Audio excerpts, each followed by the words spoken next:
January 25th is recognized by many Christians as the feast of the conversion of St. Paul. What can cognitive neuroscience and cultural anthropology tell us about Paul and his so-called conversion? Are you familiar with Paul's so-called conversion experience? Can you describe it? Why don't you try? Tell me, is a horse involved? The scene of Paul's experience on the road to Damascus, reported by the author we call Luke 3 times in his Acts of the Apostles, is familiar even to those who have never read the Bible. Usually, a horse is reported as being involved. The longest of these 3 accounts is given in Acts chapter 9, verses 3 through 19, where, on his way to Damascus to imprison disciples of Jesus, a light from the sky suddenly flashes around Paul. The report says Paul falls to the ground and a voice says, "Saul, Saul, why are you persecuting me?" Paul inquires as to who is speaking to him. The voice replies, "I am Jesus, whom you are persecuting." The voice commands Paul to go to Damascus where he will be told what to do.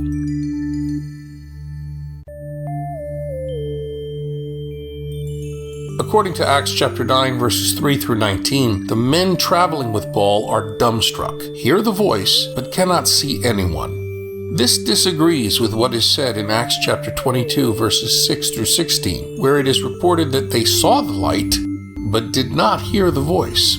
These 3 different accounts, all in the same document we call Acts, give different, sometimes contradictory details of this same event. Basically, they all agree that Paul is led blind into Damascus, but not on horseback.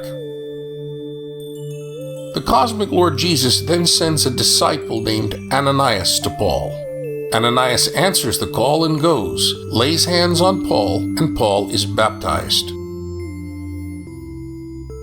An invitation. Take the time with a notepad and pen handy to read over these 3 different accounts in Acts about the so-called conversion story of Paul. Take careful notes as to what characters experience, do, and say, as well as how each account agrees and disagrees. The scene of Paul's experience on the road to Damascus, reported by Luke 3 times in Acts of the Apostles, is familiar even to those who have never read the Bible. Such familiarity is often spurious because details of the recollection, like the popular mistaken idea that Paul was riding a horse, simply aren't supported by the text of Acts. People assume Paul was on a horse, no doubt thanks to a plethora of religious art. But things become even more interesting when we compare Luke's 3 reports of Paul's conversion with Paul's own references to this same event in his own writings. Not only does Paul, in his own writings, mention nothing about a horse, his letters completely lack many details Luke includes, such as traveling to Damascus and meeting somebody named Ananias. From where did Luke get all that? Did he invent those details? Galatians chapter 1, verse 15 through 16. Paul writes, "But when God, the God of Israel, who from my mother's womb had set me apart and called me through his grace, was pleased to reveal his Son to me, so that I might proclaim him to those Israelites living among the peoples, I did not immediately consult flesh and blood." 1 Corinthians 15, verses 8 through 9. Paul writes, "Last of all, as to one born abnormally, he, the risen Jesus, appeared to me. For I am the least of the apostles, not fit to be called an apostle, because I persecuted the ecclesia of God." 2 Corinthians chapter 4, verse 6. "For God, who said, 'Let light shine out of darkness,' has shone in our hearts to bring to light the knowledge of the glory of God on the face of Christ." Philippians chapter 3, verse 12. "It is not that I have already taken hold of it, or have already attained perfect maturity, but I continue my pursuit in hope that I may possess it, since I have indeed been taken possession of by Christ." Interesting. 4 texts that leave out so many of the details included in Acts. We have to ask the question, what really happened to Paul on the occasion of his so-called conversion experience? My friends, there is in the New Testament more than one Paul. Contemporary biblical scholars are generally agreed that the Acts of the Apostles is not a reliable source for factual information about Paul. In Acts, Luke has intentionally reshaped Paul into a different person than the one he actually was. In the New Testament, there are at least 2 different Pauls. The historical Paul, mostly discoverable through his own 7 undisputed letters, and the Lucan Paul found in the book of Acts, which is mostly a fiction. Look at the difference in the waves of the first Jesus movements. As you go from left to right, you go forward in time, from the year 30 Common Era to the end of the 1st century. The second wave has Paul's authentic letters. It is in the 4th wave that we encounter Luke's fictive Paul. Paul is writing his letters in the 50s. Luke Acts is composed as late as the 90s. The historical Paul was a citizen of neither Rome nor Tarsus. If he had factually been a Roman citizen, that means a person enjoying the privileges of someone with Roman patrician status, it would have been impossible for Paul to have received as many beatings as he reports, and of which he, in classic Mediterranean fashion, boasts.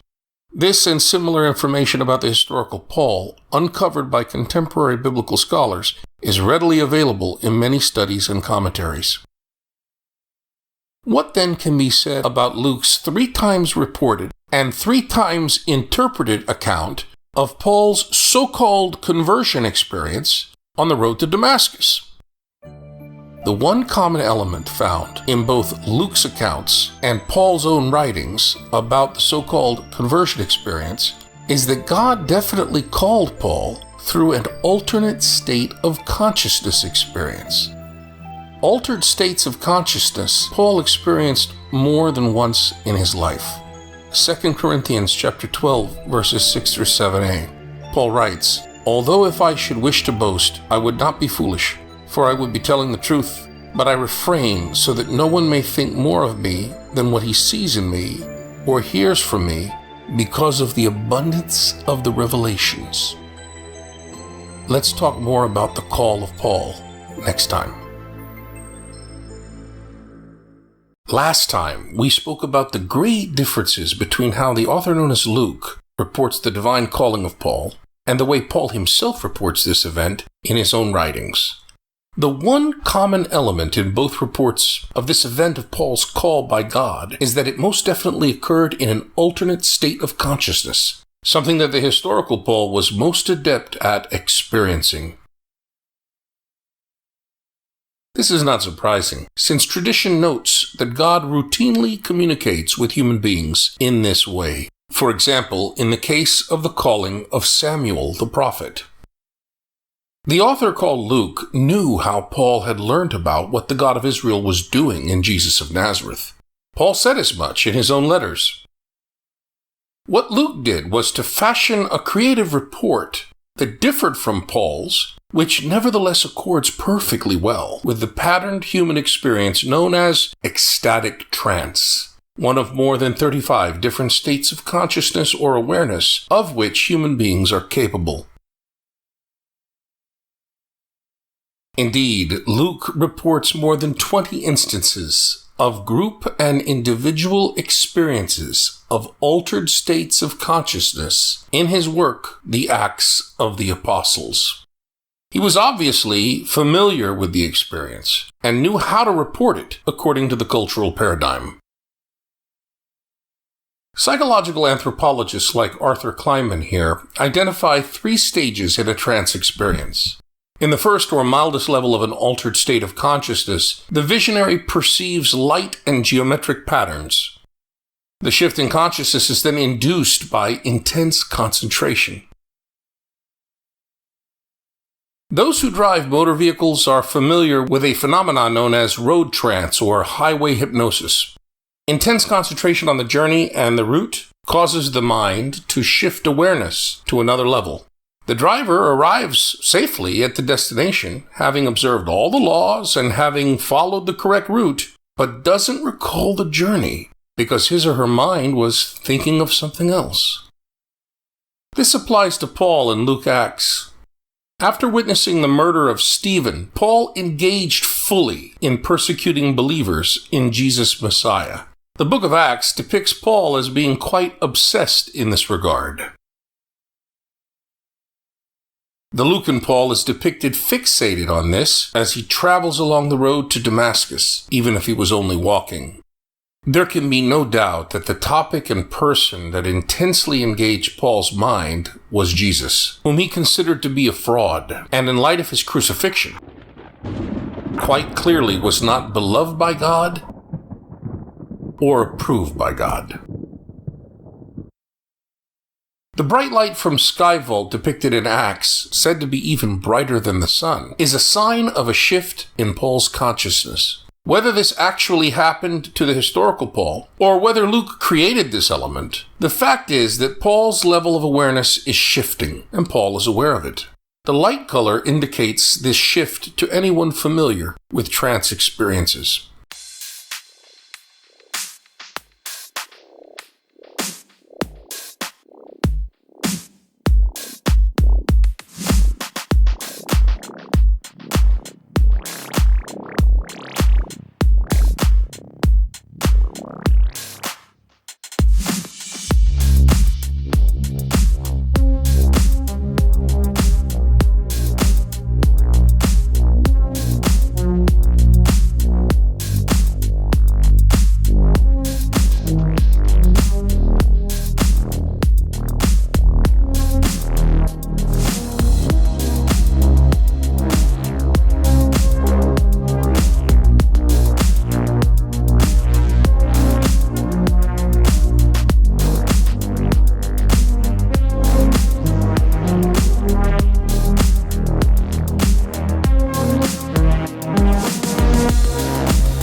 In the second stage of a trance experience, the visionary seeks to impose meaning onto what she or he is seeing. In the Israelite tradition, blinding white light is associated with God, God's honor or glory, and or the realm of God. Paul, in his so-called conversion experience in the book of Acts, experiences light. Paul is a Pharisee. He knows that God, or someone from the realm of God, was attempting to communicate with him because he can interpret the light through his Israelite background as a Pharisee. But where does the soundtrack of the dialogue come from? In imposing meaning on the vision, the visionary also provides the soundtrack. In other words, the content of the message will flow from the latent discourse of the culture. Paul the Pharisee was so focused on the crucified and therefore shamed Jesus Messiah that the context was ripe for Jesus Messiah to communicate with him. Paul was breathing threats and in raging fury against believers in Jesus. Certainly, he was obsessed with Jesus and his deceived followers. Gotta stomp them out. Paul's activity was rooted in his Torah-based conviction that these fellow members of the house of Israel were not at all being faithful to the God of Israel. Thus, the dialogue between Paul and the risen Jesus emerged from Paul's emotional state and the circumstances of his commission to hunt down and imprison those who believed in Jesus. Scholars note that the dialogue between the risen Jesus and Paul appears with little variation in all three accounts of the book of Acts. Traditional biblical scholarship has identified this as a dialogue with apparition literary form, with a very consistent and discernible three-part structure. 1. Basically, there is the question of Jesus. 2. Paul responds. And 3. Jesus gives a self-presentation, following with Jesus assigning Paul a task or mission. But is this literary form nothing more than a literary device serving to describe an encounter with God, or an angel, or some other being from the sky vault? Once again, psychological anthropology suggests that, in addition to being a literary form, it is also a predictable Mediterranean cultural pattern. This is how Mediterranean people, who believe that the wind around them is filled, teeming with spirits, have learned to react to such an experience with spirits. Every culture on Earth prescribes predictable behavior patterns for common human experiences. Therefore, Mediterranean culture, or its social system, prescribed the appropriate behavioral pattern by which shifts in levels of awareness, that is, alternate states of consciousness, should be experienced, should be interpreted, and should be reported. The actual dialogue reported in the book called Acts is quite likely not a verbatim report entrusted at some time by Paul to the author called Luke. It is rather, as scholars note, facts with interpretation. Paul experienced the risen Jesus in an alternate state of consciousness, fact, and he interpreted his experience for himself. Every visionary does this. The author called Luke cast Paul's interpretation into the form of this dialogue. Of course, it is also possible that Paul reported his interpretation of his experience with others by means of this very dialogue. However, his own comments in his letters never make any such reference, and that idea therefore becomes doubtful. But it is impossible to determine where in the reports of Luke the facts end and the interpretation begins. But it is important to keep in mind that a factual event does underlie his reports. The upshot of Paul's experience is that he realizes how mistaken he has been. If Jesus speaks with him from the realm of God, then Jesus was approved by God, rather than condemned or rejected by God. Jesus is indeed the Messiah. The result of the experience in each of these three reports in the book of Acts is easy to see. First, a dramatic change takes place in Paul's understanding of Jesus. Second, Paul is entrusted by God with a new mission, or set of missions. These are two very common results of trance experiences in all cultures. First, the visionary receives new insight into a problem or an answer to a nagging question.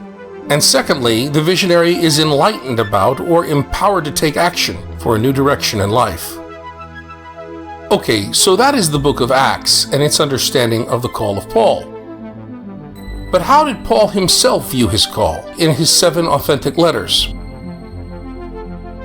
In his 7 authentic letters, Paul understands himself to be a holy person, called by God to a specific task. Anthropologists have a word for such a holy person, a shaman. This is taken from the Siberian Tungus people. It's their expression for holy persons, men or women, in their culture. However, the phenomenon of holy person is found in all cultures, and therefore cultural anthropologists have adapted the word to use for holy persons of whatever culture. There are steps to become a shaman. Next time we will discuss them and see how they apply to Paul, the shaman, and other shamanic biblical figures. In Paul's 7 authentic letters, he understood himself as a holy person, called by the God of Israel to a specific task. Anthropologists have called such a person a shaman. The phenomenon of a holy person is found in all cultures throughout the world. Israelites in the first century are no different. They had their holy persons, and Paul was one. Anthropologists discern these 6 steps to becoming a shaman. Step number 1, a spirit must contact the candidate to possess him or adopt him. Paul believed that the God of Israel selected him already from his conception. With allusions to Isaiah and Jeremiah, Paul situated himself in the prophetic line and understood himself to have been selected for a prophetic ministry, just as those prophets had been. Step number 2 in becoming a shaman is that the possessing spirit or the adopting spirit must identify itself. It's very clear in some of the opening greetings of his letters that Paul understood that it was indeed the God of Israel who selected him for his ministry. Step number 3 is that the shaman must acquire the necessary ritual skills.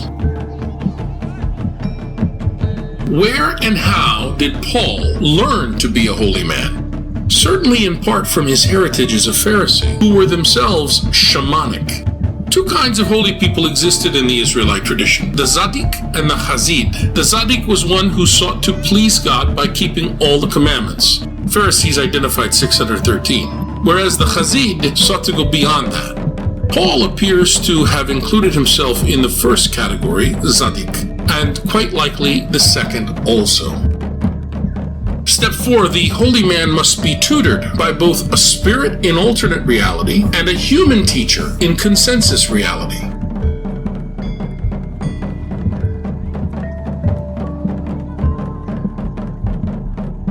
Paul declared his independence of all human counsel. He does, however, admit that he spent 15 days with Cephas, himself a holy man by Israelite reckoning.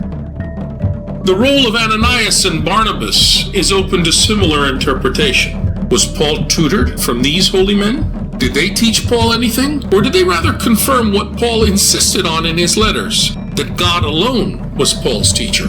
The author we know as Luke appears to confirm this view when he reports that the Spirit selected Barnabas and Paul for special ministry. The shaman Paul's spirit guide or teacher is none other than the God of Israel. Paul is convinced that God personally disclosed the significance of Jesus to him. Paul does not relate the nature of that contact or that revelation. It may be similar to what Luke describes in the book we call Acts, or it may have happened quite differently. Remember, the anonymous author we call Luke is not writing 21st century Western biographies. Clearly, it was God who was Paul's primary instructor. Step 5 in becoming a shaman is that the holy person must grow familiar with the possessing or adopting spirit. In his communication with the Jesus group at Corinth, Paul refers to his abundance of revelations.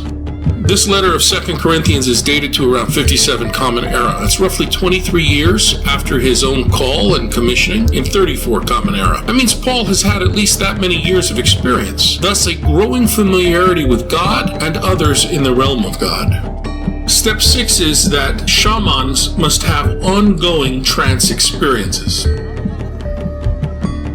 As just indicated, Paul refers to an abundance of revelations in 2 Corinthians 12 verse 7, not to mention sky journeys, that is, trips into the realm of God with feet planted firmly on the ground, a common and documented experience of holy persons in all cultures. These experiences are, of course, altered states of consciousness. Indeed, the author of the book of Revelation, John the Seer, explicitly admits that he took such journeys to the realm of God and other places from which he could see the cosmos from God's vantage point. The event traditionally described as the conversion of Paul is more appropriately identified as the call of Paul, or the commissioning of Paul by God to complete a certain task. Paul did not convert from Judaism to Christianity, since the latter did not yet exist, and wouldn't so till 325 Common Era. Rather, Paul learned that the God of Israel had done something new in Jesus of Nazareth, and God called Paul to communicate that to fellow Israelites, especially those living among non-Israelite people. The reports of Luke seem to place Paul on par with eyewitness companions of Jesus, that is, the apostles. But what about Paul himself? Well, Paul seems to understand and locate himself in the context of the Israelite prophets, holy men, selected by God for specific tasks.